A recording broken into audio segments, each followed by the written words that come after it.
Hi friends, welcome back to my YouTube channel. ಇವತ್ತು Sankashtahara Chaturthi. So ನಾವು ದೇವಸ್ಥಾನಕ್ಕೆ ಹೋಗ್ತಾ ಇದ್ದೀವಿ. ಬನ್ನಿ, ಅಲ್ಲಿ ಪೂಜೆಗಳೆಲ್ಲ ಹೇಗಾಗುತ್ತೆ ಅನ್ನೋದನ್ನು ನಾನು ಈ ವ್ಲಾಗ್ನಲ್ಲಿ, ಈ ವಿಡಿಯೋದಲ್ಲಿ ತೋರಿಸ್ತಾ ಇದ್ದೀನಿ. ಬನ್ನಿ ಫ್ರೆಂಡ್ಸ್.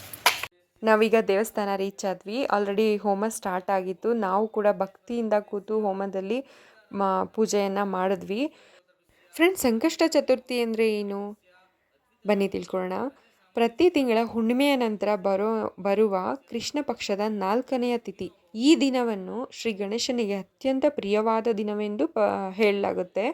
ಇದನ್ನು ಯಾಕೆ ಆಚರಿಸ್ತಾರೆ ಅಂತ ಅಂದರೆ, ಸಂಕಷ್ಟ ಅಂದರೆ ಕಷ್ಟಗಳು, ತೊಂದರೆಗಳು, ನಮ್ಮ ಕಷ್ಟಗಳೆಲ್ಲ ಕಳೆದು ಆರೋಗ್ಯ, ಐಶ್ವರ್ಯ, ಯಶಸ್ಸು ಹಾಗೂ ಕುಟುಂಬದ ಸುಖ, ಶಾಂತಿ ದೊರಕಲಿ ಅಂತ ಗಣಪತಿಯನ್ನು ಪೂಜಿಸಿ ಈ ವ್ರತವನ್ನು ನಾವು ಮಾಡ್ತೀವಿ. ವ್ರತದ ವಿಧಾನ ಹೇಗಿರುತ್ತೆ ಅಂದರೆ, ಎಂದಿನಂತೆ ಬೆಳಗ್ಗೆ ಎದ್ದು ಸ್ನಾನ ಮಾಡಿ ಮಡಿ ಉಟ್ಟು ದೇವರಿಗೆ ಪೂಜೆಯನ್ನು ಮಾಡಬೇಕು. ಮತ್ತು ಗಣಪತಿಗೆ ಇಷ್ಟವಾದಂಥ ದರ್ಬೆ, ಗರಿಕೆ, ಕೆಂಪು ಹೂವು, ಮೋದಕ, ಕಡುಬು ಇವನ್ನೆಲ್ಲ ನೈವೇದ್ಯವಾಗಿ ಅರ್ಪಿಸಬೇಕು. ದಿನವಿಡೀ ಉಪವಾಸ ಇದ್ದು ಸಂಜೆ ಚಂದ್ರ ದರ್ಶನ ಮಾಡಿ ಚಂದ್ರನಿಗೆ ಅರ್ಘ್ಯ ನೀಡಿ ಉಪವಾಸವನ್ನು ಮುಗಿಸ್ತಾರೆ.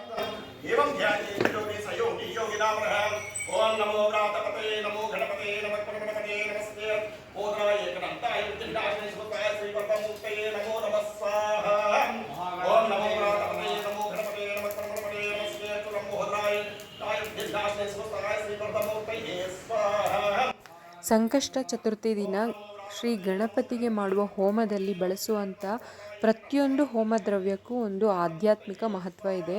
ಕಪ್ಪು ಎಳ್ಳು ಹಾಕೋದ್ರಿಂದ ಪಾಪಗಳ ನಿವಾರಣೆ, ದೋಷ ಶಾಂತಿ ಮತ್ತು ಶುದ್ಧತೆಯ ಸಂಕೇತ ಆಗಿರುತ್ತೆ. ಹುರಿದ ಅಕ್ಕಿ ಅಥವಾ ಲಾಜ ಸಮೃದ್ಧಿ, ಸಂತೋಷ ಮತ್ತು ಶುಭ ಕಾರ್ಯಗಳ ಸಂಕೇತ ಆಗಿರುತ್ತೆ. ಇದನ್ನು ಪೂರ್ಣ ಸಮರ್ಪಣೆಯ ಭಾವದಿಂದ ಅಗ್ನಿಗೆ ಅರ್ಪಿಸಲಾಗುತ್ತೆ. ತುಪ್ಪ ಅಗ್ನಿ ಚೆನ್ನಾಗಿ ಉರಿಯಲು ಹಾಗೂ ದೇವತೆಗೆ ಆಹುತಿ ತಲುಪುತ್ತದೆ ಎನ್ನುವೊಂದು ನಂಬಿಕೆಯಿಂದ ಹಾಕ್ತಾರೆ. ಮತ್ತು ಕೊಬ್ಬರಿ ಸಂಪೂರ್ಣ ಸಮರ್ಪಣೆಗೆ ಮತ್ತು ಮಂಗಳದ ಸಂಕೇತವಾಗಿರುತ್ತೆ.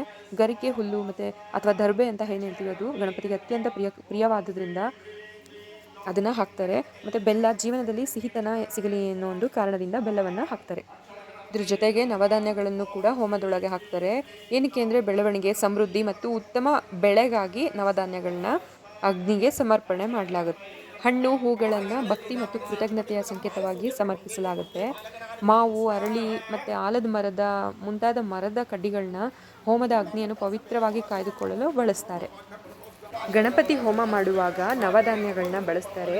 ಹಿಂದೂ ಸಂಪ್ರದಾಯದಲ್ಲಿ ಇವುಗಳಿಗೆ ವಿಶೇಷವಾದ ಆಧ್ಯಾತ್ಮಿಕ ಮಹತ್ವವಿದೆ. ಈ 9 ಧಾನ್ಯಗಳು ನವಗ್ರಹಗಳನ್ನು ಸಂಕೇತಿಸುತ್ತದೆ. ಸೂರ್ಯನಿಗೆ ಗೋಧಿ, ಚಂದ್ರನಿಗೆ ಅಕ್ಕಿ, ಮಂಗಳನಿಗೆ ತೊಗರಿ ಕಾಳು ಅಥವಾ ಬೇಳೆ, ಬುಧನಿಗೆ ಹೆಸರು ಕಾಳು, ಗುರುವಿಗೆ ಕಡಲೆಕಾಳು, ಶುಕ್ರನಿಗೆ ಬಿಳಿ ಅವರೆ, ಶನಿಗೆ ಕಪ್ಪು ಎಳ್ಳು, ರಾಹುವಿಗೆ ಉದ್ದಿನ ಕಾಳು ಹಾಗೂ ಕೇತುವಿಗೆ ಹುರುಳಿಕಾಳನ್ನು ಸಮರ್ಪಣೆ ಮಾಡಲಾಗುತ್ತೆ. ಹೋಮದಲ್ಲಿ ಈ ನವಧಾನ್ಯಗಳನ್ನು ಆಹುತಿಯಾಗಿ ಅರ್ಪಿಸುವುದರಿಂದ ನವಗ್ರಹಗಳ ಕೃಪೆ ನಮಗೆ ದೊರೆಯುತ್ತೆ ಅನ್ನೋ ಒಂದು ನಂಬಿಕೆ ಇದೆ.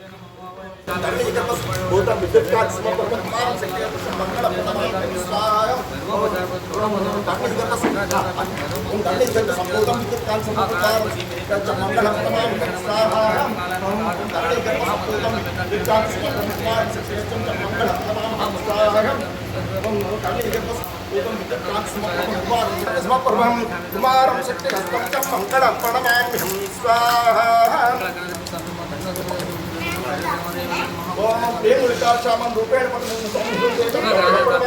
स्वाहा ओम प्रेम विकासामन रूपेण पद्मं संस्कृतोपेण पद्मं स्वाहा ओम प्रेम विकासामन रूपेण पद्मं संस्कृतोपेण पद्मं स्वाहा ओम प्रेम विकासामन रूपेण पद्मं स्वाहा सत्रहाय कटलेकल गुरु ग्रहदेवताभ्यो नमः वयं स्थापयामि पूजा ओम देवानाथ ओम देवानाथ गुरु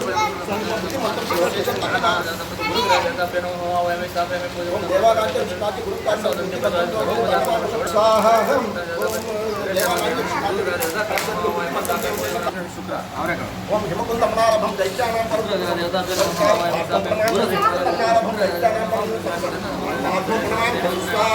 ओम हिमकुंड मनारभं दैत्यानां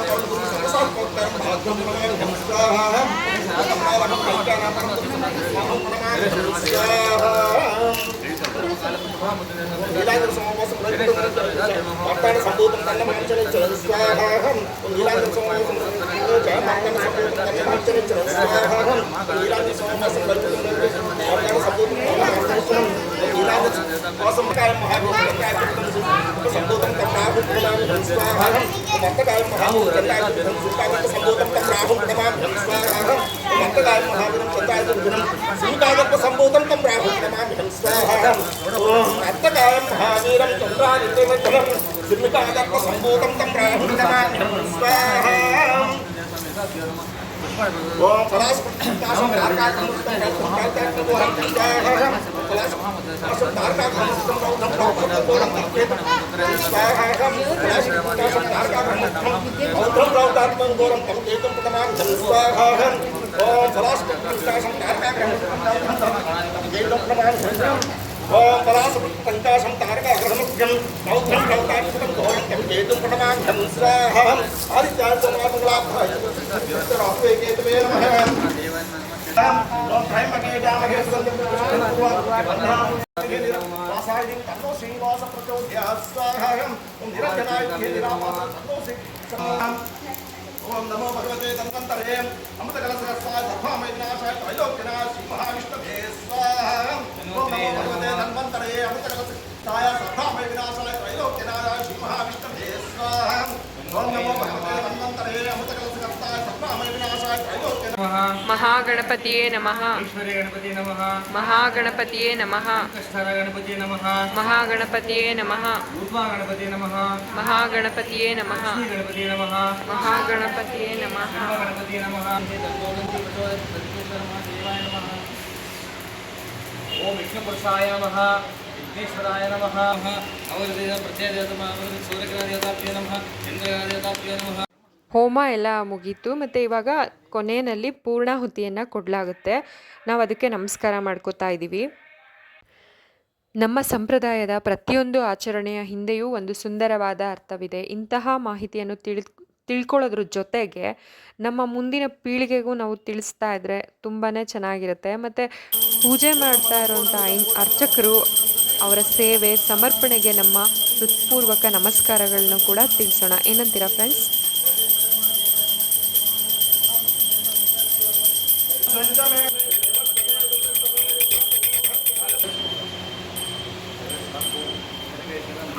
ಫ್ರೆಂಡ್ಸ್, ಇಲ್ಲಿ ನೋಡ್ತಾ ಇದ್ದೀರಾ ದರ್ಬೆಯನ್ನು ಸುಟ್ಟಿ ಅದಕ್ಕೆ ಎಣ್ಣೆಯನ್ನು ಹಾಕಿ ಅದರಿಂದ ಕಪ್ಪನ್ನು ತಯಾರಿ ಮಾಡ್ತಾ ಇದ್ದಾರೆ.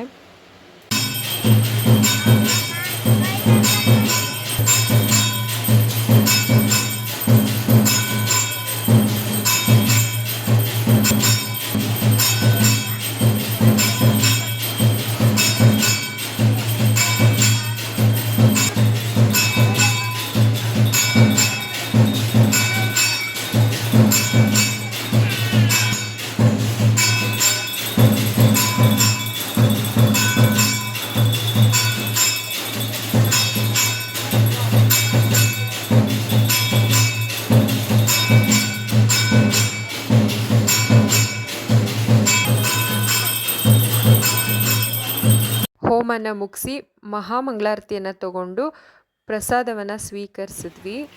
ಸಂಕಷ್ಟಹರ ಚತುರ್ಥಿ ದಿನದ ಗಣಪತಿಯ ಪೂಜೆ ಮತ್ತು ಹೋಮ ತುಂಬಾ ಅಚ್ಚುಕಟ್ಟಾಗಾಯಿತು. ನನಗಂತೂ ಖುಷಿ ಆಯಿತು, ನೆಮ್ಮದಿನೂ ಆಯಿತು.